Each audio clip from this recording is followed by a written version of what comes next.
ఎట్లా అయితే అన్యాయాన్ని ప్రశ్నించాలో అట్లానే మనవాడు అనుకున్నప్పుడు ఒక మేధావి రిటైర్డ్ సుప్రీంకోర్టు జస్టిస్గా పనిచేసినటువంటి వ్యక్తి సుదర్శన్ రెడ్డి గారు, మరి అటువంటి బిడ్డకు వైస్ ప్రెసిడెంట్ ఆఫ్ ఇండియాగా ఒక కంప్లీట్ ఆపోజిషన్ పార్టీ అభ్యర్థిగా దేశంలో ఉన్నటువంటి అనేక పార్టీలు సపోర్ట్ చేసినటువంటి వ్యక్తి గెలవాలని కోరుకోవడం కూడా అది డెఫినెట్ గా ఒక పాజిటివ్ ప్రాంతీయవాదం అవుతుందని చెప్పి నేను మనస్ఫూర్తిగా భావిస్తా ఉన్నాను.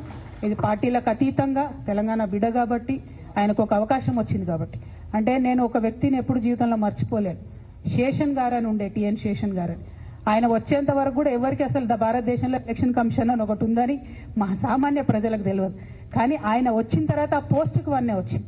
సుదర్శన్ రెడ్డి గారు కూడా గెలిస్తే డెఫినెట్ గా వైస్ ప్రెసిడెంట్ పోస్ట్ కూడా వన్నే తెస్తారని నేను అనుకుంటున్నాను. ఎందుకంటే అనేక సందర్భాల్లో ఆయన చూసినాం, ఆయన ఇచ్చినటువంటి పాజిటివ్ తీర్పులు కానీ ఆయనకు ఉన్నటువంటి కాన్స్టిట్యూషనల్ ఎక్స్పర్టీస్ కానీ చూసినాం. అటువంటి అవకాశం వారికి వస్తే బాగుంటుందని చెప్పి మనస్ఫూర్తిగా నేను కోరుతా ఉన్నాను.